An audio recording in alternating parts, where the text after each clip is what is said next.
Hi, this is Britta LaFont from meetmeinthemiddleproject.com. Also, you can find me at brittalafont.com. Welcome. So glad to have you here. Today we're talking about creating Instagram images that we can upload to Instagram to share the gospel. And we're going to do that during the season of Lent, which is from Ash Wednesday to the Wednesday before Lent before Easter. That this is the time period that we have set aside for the Meet Me in the Middle project, which is I'm calling a Lenten curation project. Now, to curate means to collect and organize, and so what we're doing is collecting and organizing before and after images, because I found that it seems like we have a huge interest in transformation in our society, right? We love before and afters. In fact, we love the after the most. I mean, we want to see things get fixed. We want things to look better. We want things to look like we want them to look. Uh, we just like things, the loose ends to be tied up, right? We want closure. We want reconciliation. We want renewal and redemption and all of those things. And yet, life is often not like that. So much of life is lived in the before or in the middle, and we are left yearning for the after. Well, my contention is that God allows us these experiences in life, the before and afters, so that we'll have a greater understanding that things get finished, things get done, things can be improved. And that all points to the truth that Jesus does make things better, that he can renew and reconcile and redeem the things in our lives that don't seem fixable, right? Our hearts and our relationships and our ways of living.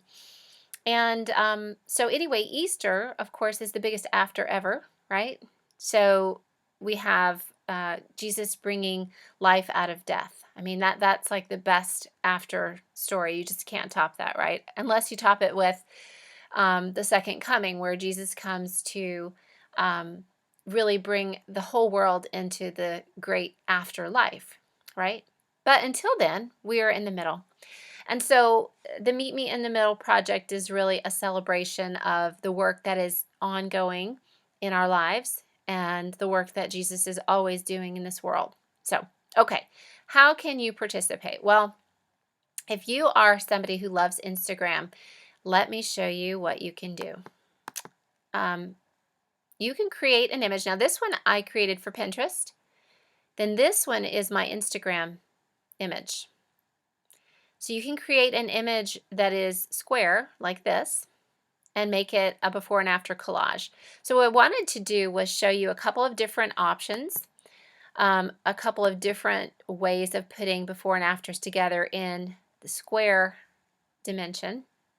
So this is actually a square, believe it or not. So I have my before and after, two pictures, but then this left side is really white space, and then I have my text there. And then here's another option. You can put your before and after. If it fits well, you can put it this way. So you have it side by side.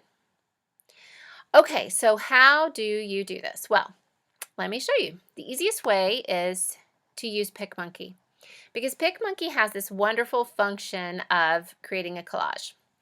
So PicMonkey is a free online photo editor. You can edit, one image, touch it up. You can design something from scratch in terms of maybe a text image, a text graphic. Like if you see how people have created a graphic that has just words on it, this is how you would do that. And I do that a lot on my blog. So fun to do. But in this case, I want to do a collage because I want to do that before and after. So when I hit collage, it's going to allow me to add images. So I'm going to actually add one at a time because they're not right next to each other. I have the one photo. This is not, okay, I am no food photographer, and you will see exactly what I mean when I put this together. But I just want you to see kind of the process. So, okay, we default to this size. So this is our before and after image, but there's 3 spaces. Or if we split this up equally, it would be 4 spaces, and that doesn't really, necessarily immediately make you think of, hey, 2 images, how could I use it? Well, I want to show you a couple of different ways that you could. So first of all, here's my before. My before is a picture of my kitchen. I'm going to actually bring this side over a little bit so you can get a better picture of that. I didn't have the messiest kitchen that I've ever had, because believe me, my kitchen has been much messier before. But the idea was that you've got to make a mess to make a meal, right? And so sometimes it's just the whole idea of this makes us never even want to get to this.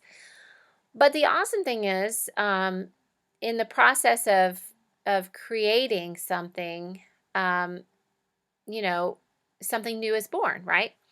And so in the same way, God does something in our hearts that creates something entirely new when the Holy Spirit comes to live within us, when we accept Jesus as our Savior, when we accept the fact that we can't do anything in life without Him, and we can't be pleasing to God without Him.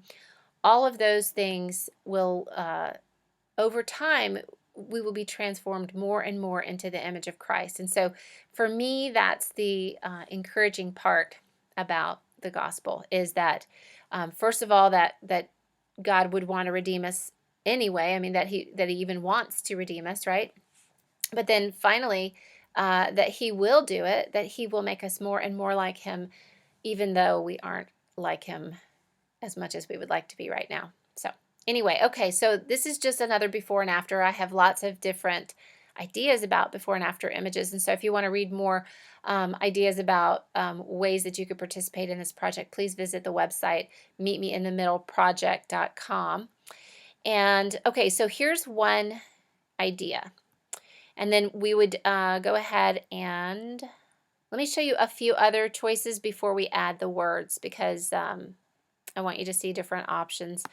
Okay, so another way that we could do it is to change the layout entirely. We could go back to our square, but we could go back this way, and we could move this down, and I could write before right here and then after right here.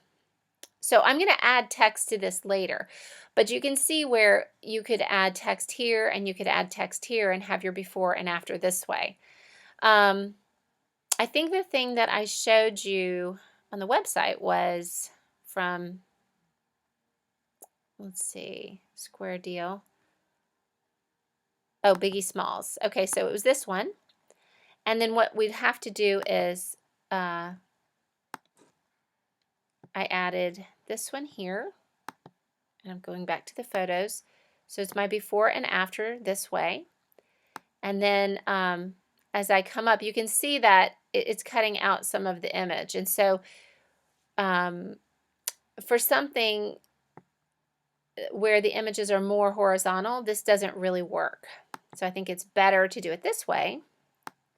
You can see that we get a little closer, but we don't lose the idea of the mess in the same way we did before. So, okay, let's say that we decide this is the final image. We like it like this, and this is what we want to use. Okay, so you have a couple of options. You can save the image like this, and then go ahead and go back later and add text to it. But I'd like to go ahead and add the text now while I've got it open. Now, here's the thing. Once I click this, I'm going to get this message that reminds me that if I open it in the editor, which is where I'm going to add the text, I cannot make any more changes to this collage. So I have to be certain that this is the way I want it, and I'm sticking with this. So I'm going to go ahead and say, yes, I do want to do that. I've opened it in the editor, and now this is my new image. It is square, and I cannot edit these. These are not movable or clickable or anything. Okay, so this is one image as opposed to 2 before. Okay, so I'm going to go ahead and add text. Now, notice where the text option is. It's right here in the middle. So I think a lot of times when this opens, I think it's opening to text because I was already in text a few minutes ago. But a lot of times it will open maybe in the basic edits. You're just going to have to select here. and the T for text. Okay, so then I'm going to add text. Now I've been using this font for the words for this project. And that's just one of those options you have if you want to have some sort of branding. So to make it recognizable, you would use the same font. So that's what I'm trying to do. Okay, now you'll notice right away that you can barely see this. So I want to change the color. One of the ways I can do that is I could kind of drag this to some other color. I could enter a color here if I had a hex code for a particular color like that I was using for this project, again, for branding purposes maybe. But I like to use the color selector quite a bit. And if you click in the box and then you drag this color selector anywhere, it will let you select whatever color it goes over. Now I can't go off of this work screen here, but anything within the screen I can select and choose that color, right? So if I wanted to something in here to match with the font, I could do that. I just like to use white, so I just usually select someplace in the work screen that's white, and then that's done. And so I'm going to add one for after.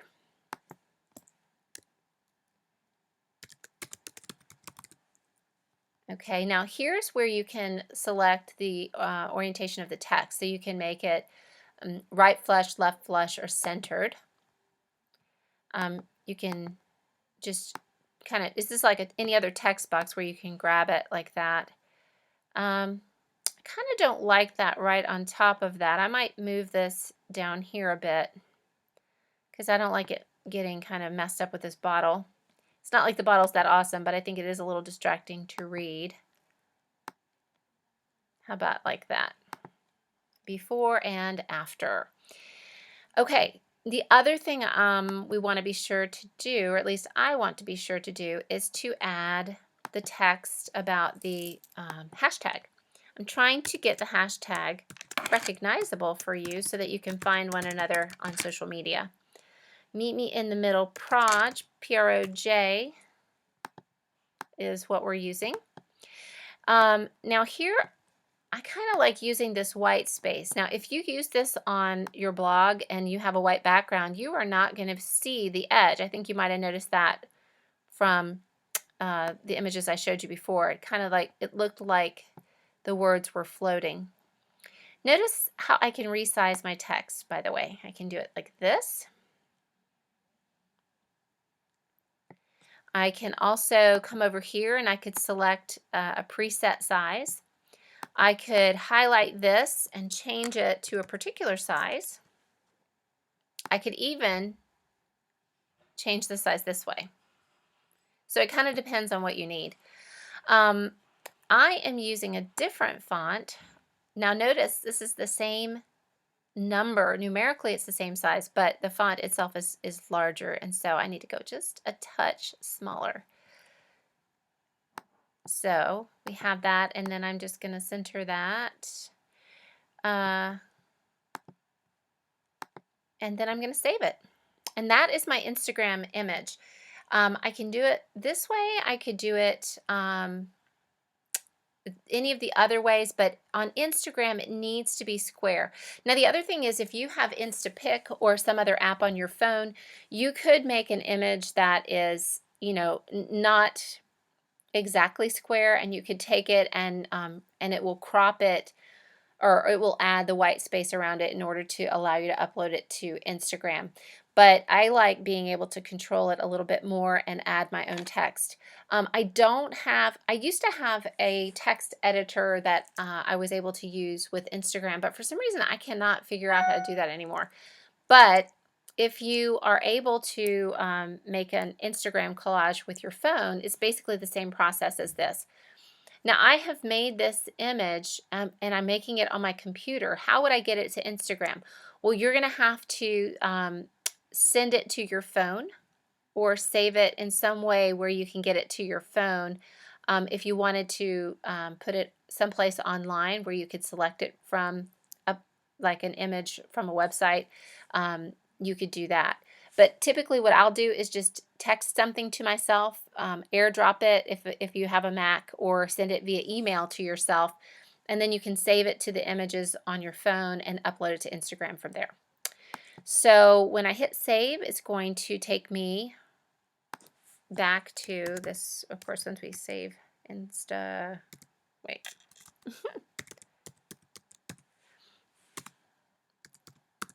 It's going to take me right back to the place that I had gotten the images from originally, which is nice. Makes it a little easier to find that way. Okay, so that is your image for Instagram. Hey, stay tuned to my YouTube channel and check out the other videos that have to do with meetmeinthemiddleproject.com.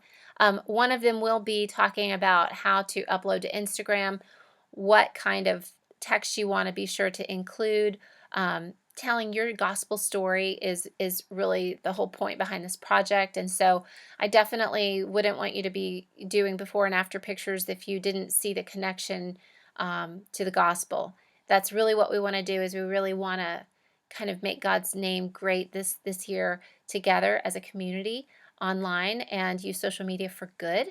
And so check out the YouTube video that I'm going to be posting about how to upload to Instagram and Pinterest, and how to include that gospel story. And so I hope to see you at Meet Me in the Middle Project. Also, I'm going to have a video on how to